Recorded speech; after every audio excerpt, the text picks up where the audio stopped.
Vivimos rodeados de números. El ser humano ha conseguido llegar al espacio ayudado por complejas ecuaciones.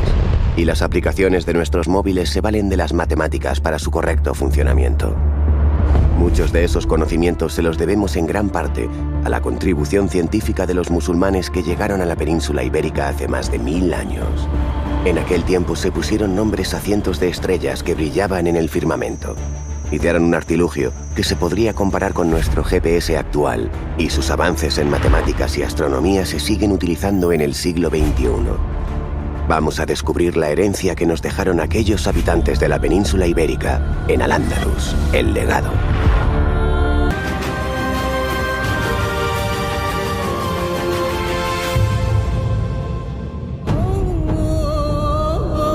Al-Ándalus fue un hecho histórico, sobre todo en el oeste de Europa, de un país de cultura islámica.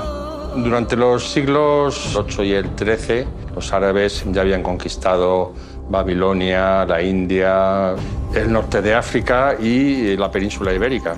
Los musulmanes que llegan aquí no son gente muy culta. La cosa empieza a animarse a partir de la primera mitad del siglo IX.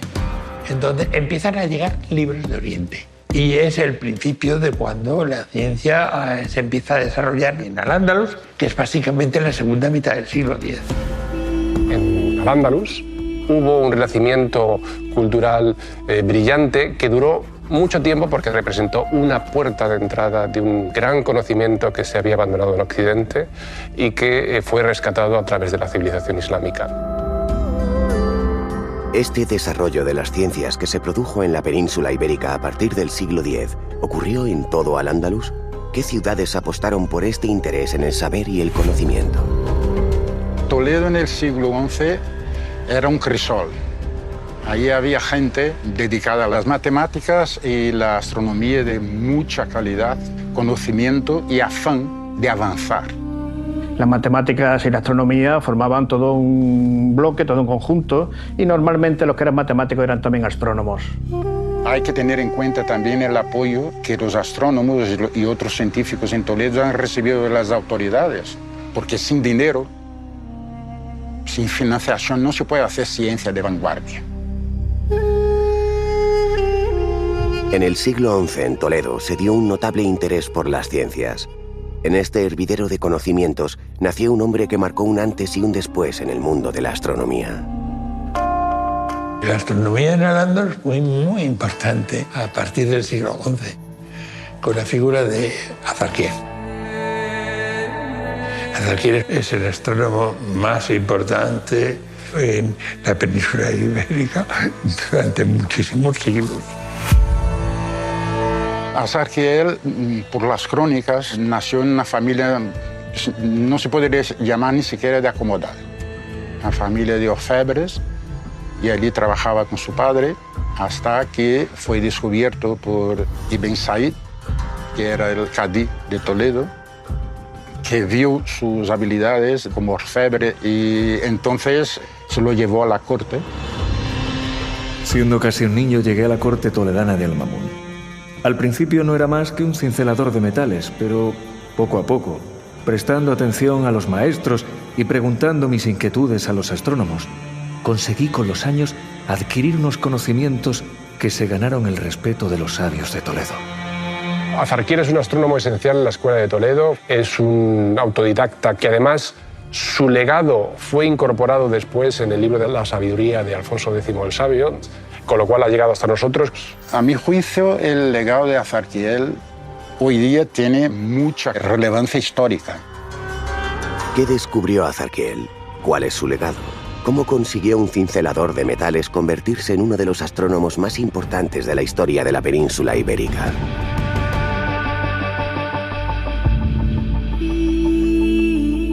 Si los grandes pensadores andalusíes bebían de la sabiduría que les llegaba desde Oriente, ¿se vivía también en aquellas tierras lejanas una época dorada en el campo de las ciencias?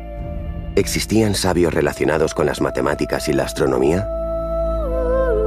Cuando hablamos de matemática árabe, el primer matemático que nos viene a la cabeza es Al-Khwarizmi, que fue un matemático del siglo VIII, IX. Al-Khwarizmi nació en una pequeña región de Uzbekistán, pronto pasó a Bagdad, llamado por el califa al-Ma'mún. Entonces, al-Juarizmi y los árabes absorbieron la cultura hindú y se empaparon de ella, y a partir de ahí empezaron a crear ellos también sus propios métodos científicos. La aportación que hizo al-Juarizmi fue traer los números indios a la civilización musulmana. Los árabes, cuando llegan al país que luego llamaron al-Ándalus, lo que se encuentran es, aparte de una matemática muy rudimentaria, una matemática hecha con números romanos. Con los números romanos, como mucho, se podía contar, sumar, un poco de dividir y nada de multiplicar. Los numerales indoárabes fueron esenciales en el desarrollo de la ciencia y la tecnología porque facilitan cualquier cálculo matemático. Si los números árabes facilitaron los procesos matemáticos, ¿qué ocurría con los números romanos? ¿Cómo se operaba con aquellas cifras en forma de letra? En la actualidad, ¿cómo sería nuestra vida si no tuviéramos las cifras árabes? Es evidente, para números relativamente pequeños la diferencia no sería mucha. Ahora, para efectos más prácticos, pongamos por ejemplo una tarjeta de crédito que son 16 cifras en 4 grupos de 4.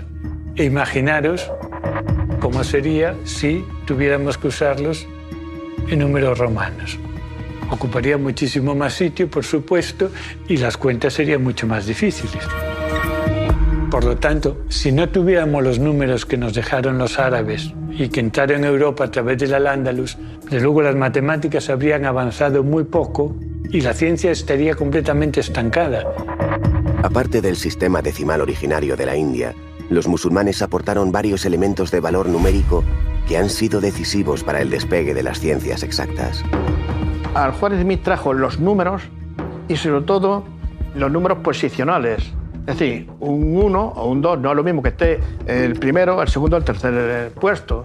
Y después, por supuesto, la gran revolución que significó el 0.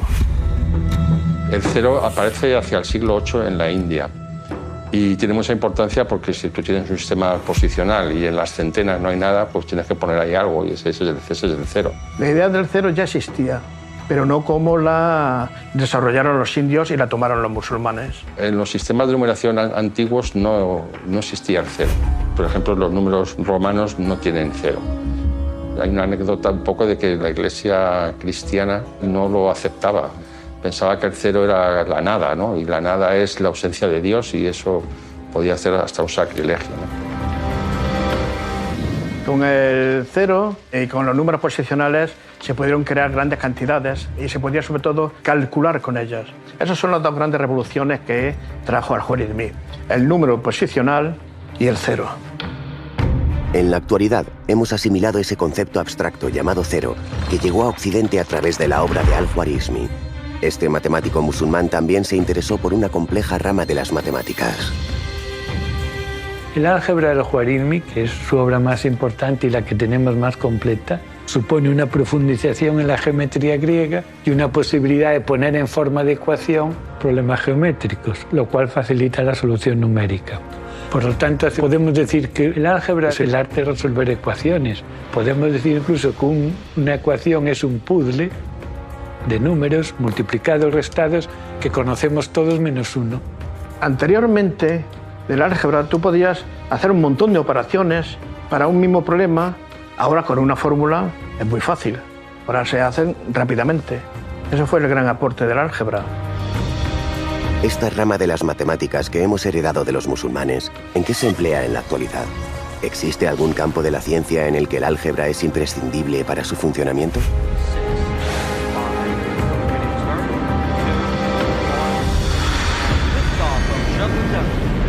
El álgebra permite poner un satélite en órbita para que llegue al lugar preciso donde queremos ubicarlo. Los satélites tienen que ser puestos en órbita a través de cohetes que son capaces de transportar e inyectar el satélite en una órbita precisa. Internamente tiene una serie de ordenadores, de computadores, que contienen el álgebra. El álgebra es la base para ello. Y lo mismo ocurre cuando el satélite está ya en la órbita. Es necesario estar de manera constante calculando y recalculando para saber cuál es la posición que el satélite ocupa. En la Tierra, en estos momentos, pueden existir 10.000 satélites que estén en estos momentos orbitándola. Cuando un satélite está en las proximidades de otro, lo que hacemos en este caso es comunicarnos para coordinar los posibles cambios en la órbita que sea necesario para evitar justamente esa colisión. Y para evitar esa posibilidad necesitamos justamente calcular y recalcular constantemente nuestras órbitas. Y el álgebra ayuda a ello. Nuestra sociedad no sería la misma sin el álgebra, que llegó a Europa de la mano de los musulmanes. Esta rama de las matemáticas también contenía un elemento que resulta imprescindible en nuestros días.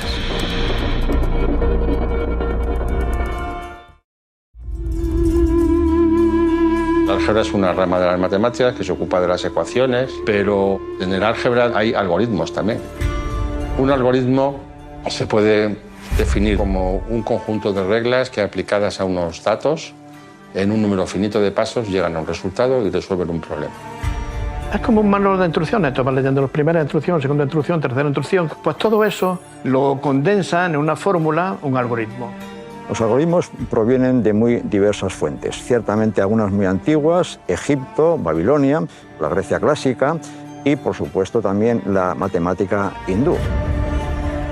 Esas fuentes, aproximadamente en el siglo VIII o IX, fueron recogidas y unificadas por los matemáticos árabes del califato de Bagdad. El nombre algoritmo se debe al matemático Muhammad al-Khwarizmi. Su apellido se latinizó como algoritmi, con lo cual los cálculos se hacían a la manera algorítmica y por tanto de ahí viene la palabra algoritmo. En Al-Ándalus los algoritmos se usaban para predecir el movimiento de los planetas o las fases de la Luna, pero también la actividad comercial pues, supone efectuar cuentas aritméticas mediante algoritmos y también para llevar la contabilidad de sus actividades económicas. Los algoritmos en la actualidad están por todas partes, ¿no? Por ejemplo, nuestro teléfono móvil, que está lleno de aplicaciones. Cada aplicación es un compendio de algoritmos. O sea que hoy en día todo está basado en algoritmos. Hasta cuando enciendes el microondas o el automóvil, no podríamos vivir sin los algoritmos. Los avances de nuestra sociedad están estrechamente ligados a los algoritmos. Estas funciones matemáticas se encuentran en cualquier objeto diseñado por la industria tecnológica. Estamos en el interior de un vehículo autónomo sin ninguna intervención de un conductor humano. En todo momento, los algoritmos situados en el autobús monitorizan su ruta predefinida a base de comprobar su posición vía satélite. Se encargan de avisar que se está acercando una parada, los que controlan la frenada y la detención del vehículo, los que controlan el rearranque y en general los algoritmos son los que permiten reaccionar al vehículo ante cualquier incidencia que se pueda producir a lo largo del recorrido. Un elemento importante del control del vehículo es su comportamiento ante, por ejemplo, los pasos de cebra, ya que en ellos suele haber peatones que pueden cruzar la calzada justamente cuando el vehículo se acerca. Los algoritmos detectan que esas personas se encuentran cerca del paso de cebra y aminoran la velocidad del vehículo y, si llegara el caso, llegarían a detenerlo totalmente. Los andalusíes también aplicaban las ciencias exactas en su día a día. Además, se valían de un curioso artilugio que realizaba complejas operaciones matemáticas. El astrolabio es un instrumento de medida que nos sirve para orientarnos con respecto a las estrellas, con respecto al cielo. El astrolabio es una calculadora analógica. Es decir, es el instrumento que utilizaban astrónomos, médicos, para calcular problemas relacionados con la determinación de la hora y con la posición del Sol. Y también nos sirve para medir ángulos entre las posiciones de las estrellas y predecir las posiciones de los planetas en el cielo. Además, en el mundo musulmán existían varias aplicaciones dentro del ámbito religioso que tenía el astrolabio. Entre ellas, las más importantes era determinar las horas de los rezos, la dirección de la Meca y el inicio y final del Ramadán. el origen del astrolabio, que está en Alejandría y su zona de influencia, es decir, todo lo que es el Próximo Oriente. Este instrumento llega al Andalus a mediados del siglo X y de ahí se expande por toda Europa. El astrolabio fue un instrumento muy usado en Al-Ándalus en siglos posteriores. ¿Cómo funcionaba? ¿Era complicado su manejo? Esto es un astrolabio latino del siglo X, que es la traducción de un astrolabio árabe. Este instrumento tiene el inconveniente de necesitar una lámina específica para cada latitud. Esta parte del instrumento es llamada la madre, en cuyo interior se colocan las láminas. Por ejemplo, aquí la notación alfanumérica lleva una M, que en árabe es el mim, que vale 40, la A es el alif, que vale 1, y la L es el lam, que vale 30. Por tanto, te está diciendo que la latitud es 41 grados 30 minutos. Esa es la latitud de Barcelona. ¿Cuál es la función de esto? Pues si quisiera averiguar la hora del día, necesitaría, en primer lugar, utilizar el calendario del dorso. Por ejemplo, si tenemos una estrella determinada en el horizonte, la apuntaremos a través de las dos pílulas de mira. Y entonces este arco nos marcará la altura de la estrella en un momento determinado. Haciendo coincidir la alidada con la fecha del mes y el día a que corresponda, me dará la hora aquí. Y este tipo de instrumento fue muy popular en toda la Europa medieval porque no es complejo y laborioso de utilizar. La utilización del astrolabio permitía a los marineros guiarse cuando navegaban próximos a la costa y en tierra conocer el día y la hora. Pero este artilugio tenía otra utilidad relacionada con las matemáticas. El astrolabio es el instrumento que se utilizaba en Al-Ándalus en la época medieval para la medida de alturas. Su uso era muy extendido para ingeniería civil, arquitectura, etc. Por ejemplo, medir la altura de las murallas, porque se necesitaban unas escaleras para encaramarse en la muralla y asaltar la ciudad. Y estas escaleras tenían que tener una longitud determinada. Si eran demasiado cortas, se quedaban a mitad, y si eran demasiado largas, se podían empujar hacia afuera. El astrolabio podemos decir que fue el punto de partida en el desarrollo de las técnicas de construcción de instrumentos topográficos. En cierto modo podemos ver el astrolabio como el antepasado del teodolito. Ha sufrido un proceso de evolución, pero la base es común. Resulta sorprendente saber que hace más de 1000 años un solo instrumento pudiera realizar complejas funciones matemáticas, astronómicas y topográficas. El sabio Azarquiel dio un paso de gigante al perfeccionar aquel astrolabio, creando un artilugio mucho más sofisticado.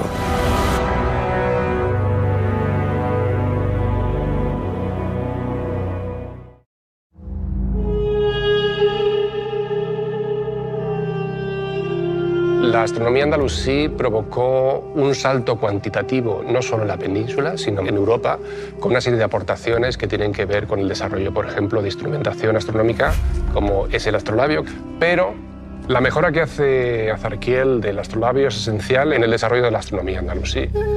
Llevó más de media vida utilizando astrolabios, un artilugio que susurra secretos de las estrellas, un ingenio imprescindible para cualquier astrónomo.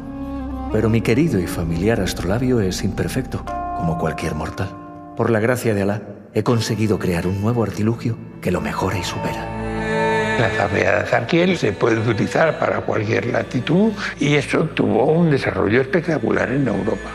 Era superior porque con una sola lámina hacías todo el trabajo.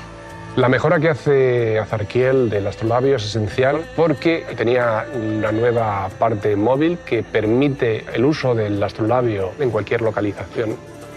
La zafea impactó mucho más en el mundo astronómico que en el público en general, porque era un instrumento universal, más versátil, pero más difícil de manejar. Entonces convivieron, pero la zafea no tuvo el impacto en la sociedad que tuvo el astrolabio. Azarquiel, con la invención de la zafea, se ha ganado el respeto de sus colegas astrónomos, pero no solo aquí en el Al-Ándalus. Fue la primera vez que el trasvase de conocimiento ha cambiado de sentido. Antes venía de oriente hacia occidente. Y con los trabajos de Azarquiel, pues que cambió el sentido. Ya él penetraba en oriente. Tanto la azafea como el astrolabio eran artilugios capaces de determinar el punto exacto donde se encontraban los marineros cerca de la costa o el lugar donde se situaba un fiel con respecto a la Meca. De esta manera, ¿podríamos definir a estos objetos como antiguos sistemas de posicionamiento? Podemos decir que la azafea es un sistema universal de posicionamiento, un GPS, en lo que respecta a la posición norte-sur, en la determinación de la latitud. Y eso es un avance impresionante.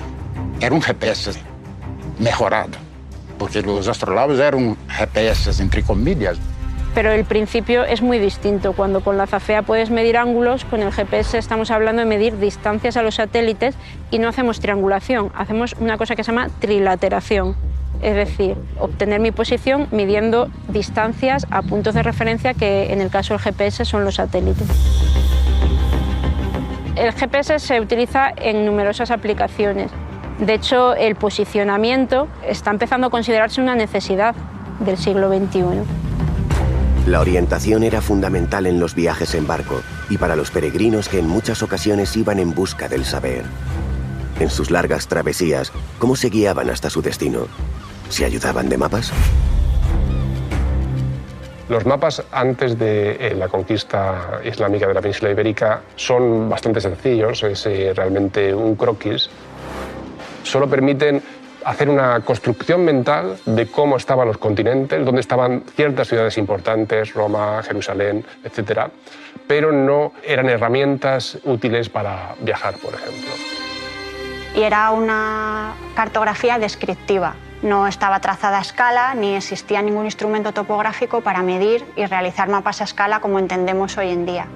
La cartografía, la geografía en general andalusí, tiene una amplia trayectoria desde la astronomía inicial de Al-Majirriti con la medida precisa del Mediterráneo, pero sobre todo con Al-Idrisi. Al-Idrisi nació en Ceuta allá por el 1100 más o menos. Formaba parte de esos eruditos migrantes que se movían entre diferentes sitios, posiblemente impulsados por la búsqueda del conocimiento. Por Oriente Medio se sabe que viajó y por la parte meridional de Al-Ándalus. Y hacia el año 1138 fue llamado a la corte del rey de Sicilia, Roger II. El rey le hizo un encargo de describir el mundo. Lo que quería era conocer el mundo que habitaba. Al-Idrisi estuvo unos 16 años trabajando en este encargo. Para ello contó con otros viajeros musulmanes que le ayudaron, les mandaba a distintos lugares del mundo que él no había visitado a recabar información. Y con la información que le traían, pues él añadía su mapa. El libro que Al-Idrisi entregó al rey Roger II sería parecido a lo que hoy conocemos como un atlas, con los distintos mapas y con el libro describiendo las distintas regiones y otra página con un mapa mundi en forma circular orientado al sur. No se sabe a ciencia cierta por qué los musulmanes orientaban sus mapas al sur, sus mapamundi, pero existen varias teorías. Una podría ser que cuando los pueblos árabes empezaron a expandirse, la mayoría habitaban en el norte de la Meca. Entonces, para rezar hacia la ciudad santa, pues tenían que orientarse al sur. Entonces, su dirección sagrada era la dirección al sur. La cartografía, la geografía del momento en el mundo musulmán, en el mundo andalusí, tenía unos detalles técnicos, una calidad, una sofisticación sin parangón en el mundo cristiano. A través de los siglos, los mapas han sufrido diferentes transformaciones hasta llegar a ser representaciones muy precisas de la realidad, tal y como sucede hoy en día. ¿Cómo se realizan estos mapas? ¿Ha quedado alguna huella de los métodos que utilizaba Al-Idrisi? Hoy en día, para cartografiar el territorio, se utilizan fotos aéreas o tomadas desde satélite. Se juntan varias fotografías para formar las ortofotografías y formar un mosaico de la zona que quieres cartografiar. El proceso de elaboración de una ortofotografía, desde el punto de vista de superposición de elementos unitarios, sí se podría, de alguna forma, asimilar al proceso que siguió Al-Idrisi cuando constituyó en unidades más pequeñas su mapa, guardando las distancias, porque las escalas son completamente diferentes y bueno, es una forma bastante común de realizar cartografía, ¿no? Por hojas o por unidades pequeñas, si quieres sacar el territorio a más escala, cada vez con más detalle. Mapas como el de Al-Idrisi cambiaron la concepción del espacio y guiaron a viajeros por las tierras hasta aquel momento conocidas. ¿Pero solo se ayudaban de los mapas o utilizaban algún otro método para alcanzar sus destinos?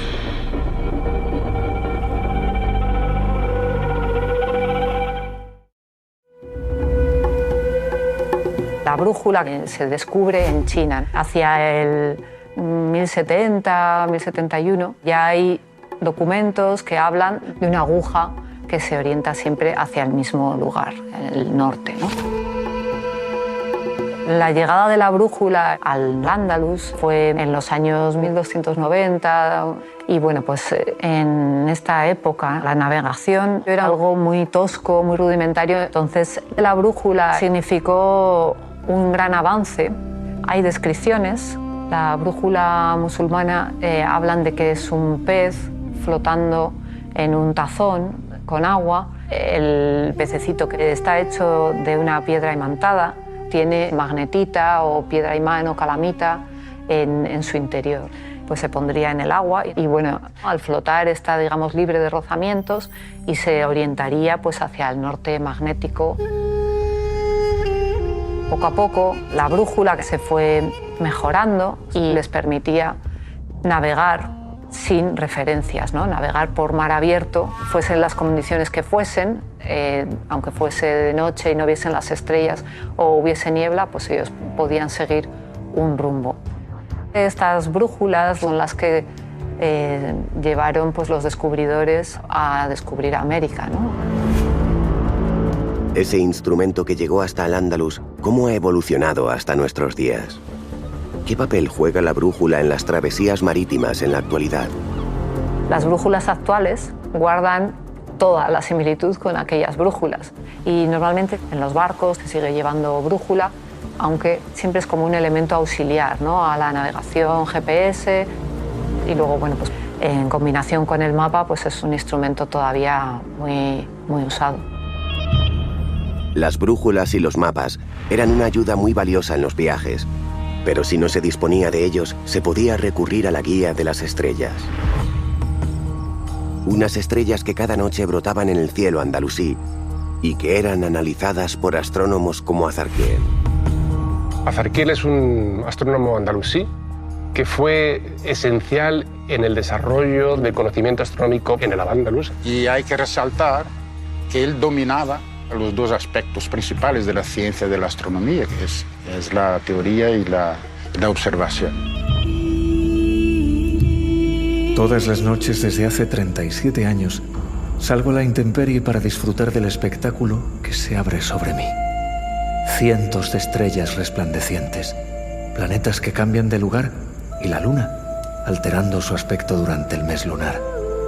Además de deleitar mis sentidos, esta observación diaria me sirve para medir los movimientos de un cosmos que nunca se detiene. Azarquiel fue un autodidacta que además realizó múltiples observaciones astronómicas que permitieron determinar movimientos precisos de la Luna, del Sol, medidas más precisas del calendario, determinaciones de lo que dura un año de manera precisa. El legado más importante de Azarquiel fue posiblemente su manera de trabajar.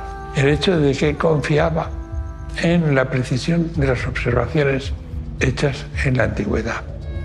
Esto es algo que hace a que la astronomía andalusí tenga un aire de originalidad frente a Oriente. En Oriente se optó por desacreditar las observaciones del pasado y fiarse solamente de las observaciones del momento. El uso de sus medidas precisas permitieron luego, con posterioridad, a otros astrónomos a calcular la posición de los planetas del sistema solar, el Sol incluido, y hasta cierto punto podemos decir que el Al-Ándalus recogió todo ese gran conocimiento que se había abandonado en Occidente y que fue rescatado a través de la civilización islámica. ¿Qué aportaron las observaciones de Azarquiel a la astronomía moderna? ¿Sus conocimientos fueron fundamentales para describir el movimiento de los planetas? Los andalusíes se preocuparon por cultivar lo relacionado con las ciencias exactas. También fueron ellos los que trajeron una importante rama de las matemáticas que sigue vigente hoy en día. La trigonometría nace como auxiliar de la astronomía, tal como la usamos nosotros, aparece en la India y llega a Europa por medio de traducciones árabes. La trigonometría es el arte de resolver triángulos. O sea, un triángulo tiene 6 elementos, 3 lados y 3 ángulos. Entonces, a través de 3 elementos, calcular otros 3. Por ejemplo, si nos dan 2 lados y un ángulo, calcular los 2 ángulos y el lado que falta. Y claro, es decisivo en astronomía. Te permite calcular las distancias del Sol y la Luna. La distancia entre los planetas, al Sol, el Sol a la Tierra. Entonces, realmente la trigonometría no existió como tal, sino como un medio que nos ayudaba a sacar respuestas, o obtener, mejor dicho, respuestas sobre astronomía. En la actualidad, la trigonometría está en todo. Por ejemplo, la trigonometría es fundamental para las impresoras 3D y también, por ejemplo, está en los aspiradores autónomos ahora que tenemos en casa. Utilizan sensores que lo que hace es, cuando encuentra un obstáculo, hace un ángulo de rotación y se mueve para otro sitio. De esa manera utiliza funciones trigonométricas para irse desplazando a lo largo de la sala y limpiar todos los rincones. Además de estar presente en multitud de objetos que utilizamos diariamente, la trigonometría se aplica en un sector que mira al futuro y que genera anualmente millones de euros en todo el planeta. Gracias a la trigonometría que introdujeron los andalusíes en la península ibérica, ahora podemos disfrutar de los videojuegos, los cuales se basan en funciones a veces muy simples, a veces un poco más complejas, de funciones trigonométricas, como por ejemplo el cálculo de órbitas, la cadencia de un disparo, teniendo naves espaciales donde se pueden situar en un futuro próximo. Otra de las aplicaciones que ahora mismo está muy en auge es la realidad aumentada y la realidad virtual. La cantidad de aplicaciones que tiene la realidad virtual son múltiples y variadas. Y por supuesto, si no tuviéramos la trigonometría, sería imposible llevar a cabo la visualización y los cálculos matemáticos que van por detrás en estos dispositivos. A la trigonometría, álgebra o sistema numérico decimal introducidos en Al-Ándalus, se unió otra forma matemática de escribir y representar cantidades. Una manera de contar números que seguimos utilizando todos los días.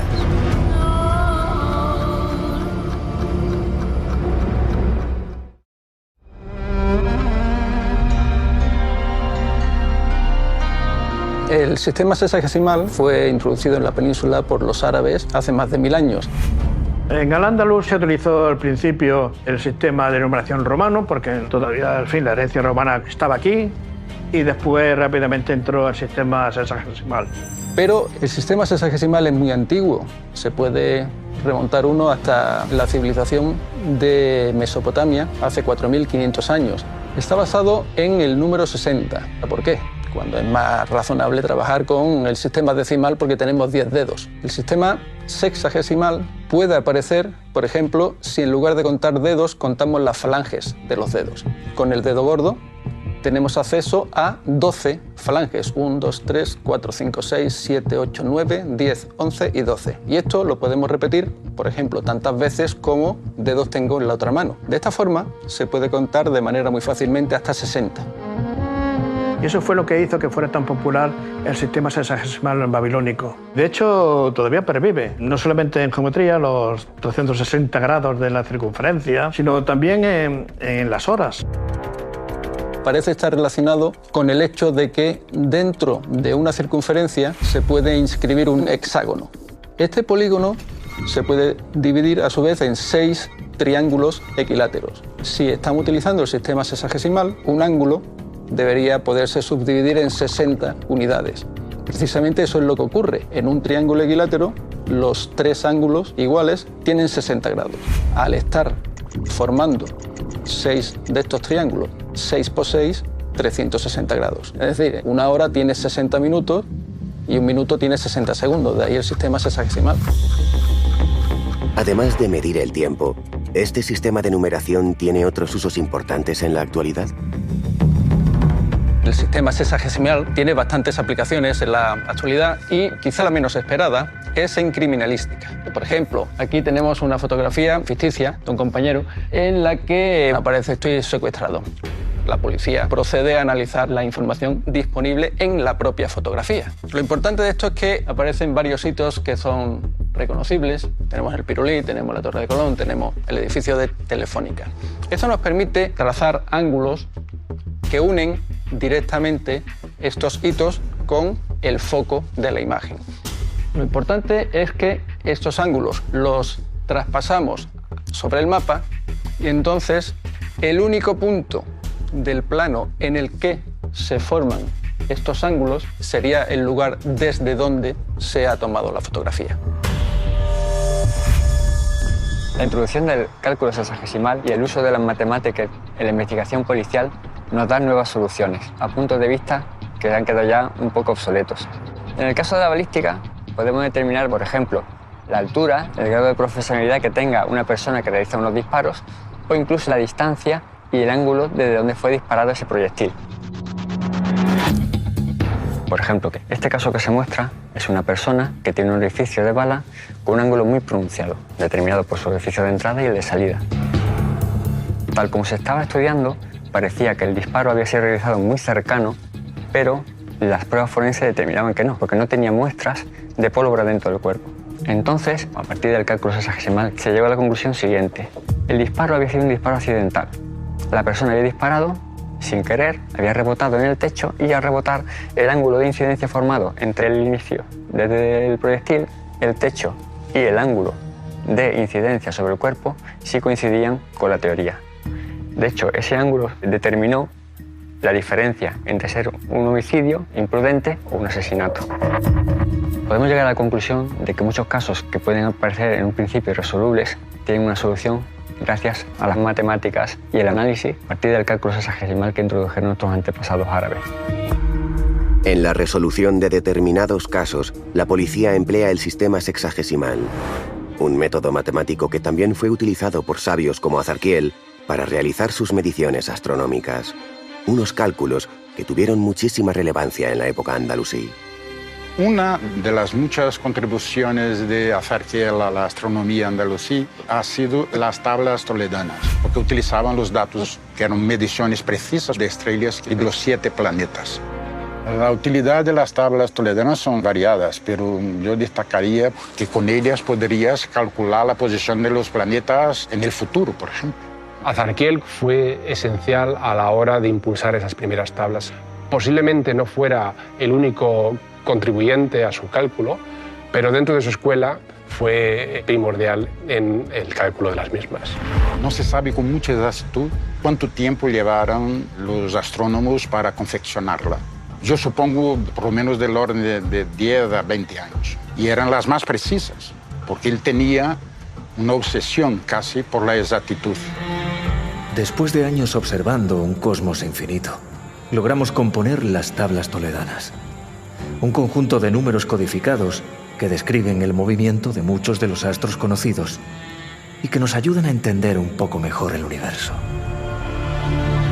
Las tablas toledanas fueron muy importantes desde el punto de vista de la relevancia histórica. Por ejemplo, fueron traducidas por toda Europa y también sirvieron de base a las tablas alfonsíes, que fueron confeccionadas algunos siglos después, en el reinado de Alfonso X.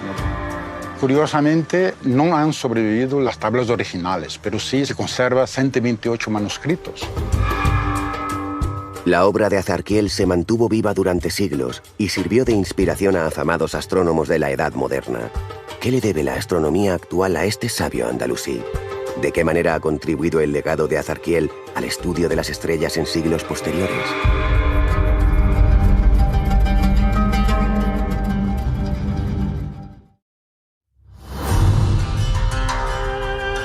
Además de Azarquiel, hubo otro sabio musulmán que logró hacer unas mediciones astronómicas asombrosas. Un hallazgo que aún hoy sigue sorprendiendo a los científicos del siglo XXI. Definir al-Battani es muy complicado porque fue un erudito en muchos ámbitos, pero destacó sobre todo en la astronomía. Al-Battani nace en Harran, en la actual Turquía, a mediados del siglo IX y construyó su propio observatorio e hizo estos instrumentos excesivamente grandes para lo que era la época. Cuanto más grande es el instrumento, más precisión tiene. Al-Battani es uno de estos astrónomos que, recopilando y bebiendo de las fuentes anteriores, es capaz de realizar una serie de medidas mucho más precisas y determinar de manera sorprendentemente exacta la duración del año solar. El año solar es el tiempo que transcurre entre que el Sol está en una posición en el cielo y vuelve a estar en esa misma posición al año siguiente. Actualmente esa medición son 365 días con 32,22 aproximadamente. Las mediciones que hizo Al-Battani fueron tan sumamente precisas que solo se desvió 2 minutos con 22 segundos de la medida actual. Es muy poco error para aquella época en la que todavía le quedarían 600 años para el descubrimiento y uso del telescopio. El legado de Al-Battani ha sido muy importante a lo largo de la historia astronómica. Más de 400 años después, Copérnico en su obra de las revoluciones celestes cita a Al-Battani en 23 ocasiones. Le dan las gracias a este personaje por todo el trabajo previo que había hecho. Aquellos sabios de la Edad Media sabían cómo interpretar el cosmos que se abría ante sus ojos. Todas las noches podían estudiar los miles de astros que componían el firmamento. ¿Sabían cómo ubicarlas en la bóveda celeste? ¿Fueron capaces de nombrar muchas de las estrellas que veían? El mundo musulmán también confeccionó mapas de estrellas y le dio nombres a esas estrellas. El trabajo más importante es el que llevó a cabo Al-Sufi en el siglo X, y lo que hizo Al-Sufi fue traducir los trabajos de Ptolomeo al árabe, es lo que conocemos como el Almagesto. De manera que estrellas que se llamaban de una determinada forma en el mundo grecorromano recibieron un nuevo nombre en el mundo islámico, nombre que ha llegado a Occidente a través de Al-Ándalus. Pero en sucesivos catálogos mejorados a lo largo del siglo XVI, XVII, XVIII, hemos ido aumentando el número de estrellas conocidas. Actualmente el catálogo más importante de estrellas que tenemos comprende más de 1.200 millones de estrellas. Estas estrellas no tienen nombre, entonces lo que tenemos es un compendio de 336 estrellas, establecido su nombre por la Unión Astronómica Internacional, y prácticamente la totalidad de estas estrellas le debemos su nombre a estas traducciones árabes que se llevaron a cabo durante el medievo. Un ejemplo de nombres de estrellas curiosos que le debemos a los árabes es el caso de la Osa Mayor y la Osa Menor, que en aquel entonces estaban representando dos féretros. El cuadrado representaría un pequeño ataúd y las 3 estrellas que acompañan a ese cuadrado son las hermanas plañideras, que es como se conocen en árabe. Entonces en el cielo pues tenemos 2 ataúdes y 6 hermanas que acompañan a estos féretros. La capacidad de cálculo astronómico de los musulmanes era tan exacta como sorprendente. ¿En qué resultados prácticos se tradujo esta precisión en Al-Ándalus? Hay un problema muy esencial para Al-Ándalus, que es el calendario, porque hay una serie de eventos religiosos que requieren saber exactamente cuándo empieza el Ramadán, cuándo termina el Ramadán, cuándo se puede rezar, y para eso las tablas astronómicas son esenciales. Y entonces, a partir de las tablas astronómicas, nace el calendario de Córdoba, que es un calendario popular, en donde sale todo. Sale la astronomía, sale la meteorología, sale la época de los cultivos, y además se determinan fechas en que posiblemente haya lluvia o no. En la actualidad existen calendarios similares, por ejemplo el llamado el zaragozano, o en Cataluña el calendario del Pagès, en donde te encuentras una combinación de datos astronómicos: a qué hora sale el sol, a qué hora se pone el sol, cuándo sale o se pone la luna, si hay algún eclipse te lo dirá. Y esto es una tradición andalusí. El universo fue el escenario de la investigación y estudio de muchos sabios andalusíes. Con sus observaciones, cálculos y mediciones, lograron describir un cosmos que está en constante movimiento. Azarquiel tenía una preocupación excesiva por la precisión. Entonces, por ejemplo, al estudiar la Luna, ha llevado 37 años observándola. Eso corresponde a más o menos la mitad de su vida. Mientras el Sol, 25 años. Además de observar la Luna y el Sol, un planeta ha estado más en mi cabeza que en el cielo.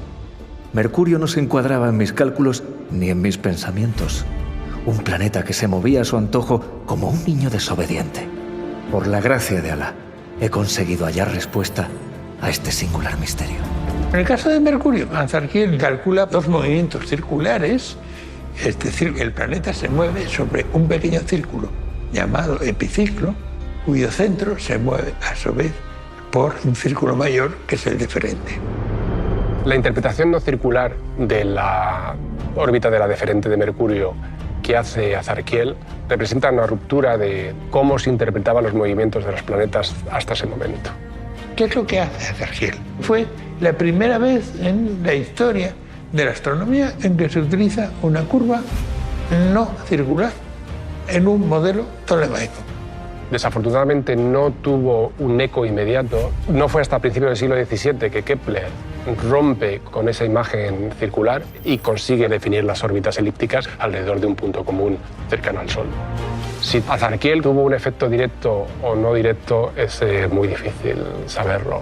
Yo creo que ha sido un paso adelante, de atreverse a salir de la prisión de las esferas. Por eso le considero el mayor y el mejor astrónomo que ha pisado las tierras de España. Azarquiel fue uno de los muchos sabios que contribuyeron a ese esplendor de la astronomía que se vivió en Al-Ándalus. Este hombre de ciencia sigue siendo recordado en su Toledo natal. En la Luna, un cráter lleva su nombre. Los andalusíes ya utilizaban algoritmos, conocían la trigonometría y el cálculo sexagesimal. Unos cálculos matemáticos que siguen vivos en nuestra sociedad actual. Gracias a un artilugio llamado astrolabio, eran capaces de medir alturas, saber la hora en cualquier momento del día y averiguar la dirección de la Meca para rezar. Aquellos andalusíes utilizaban la brújula y los mapas en sus viajes, unos elementos de orientación que aún usamos en la actualidad. Además, esa sociedad judía y cristiana y musulmana ya conocía los empastes y la crema dentífrica y fueron los responsables de introducir en la península muchas de las frutas y verduras que hoy llenan nuestra despensa. Una herencia que seguiremos descubriendo en Al-Ándalus, el legado.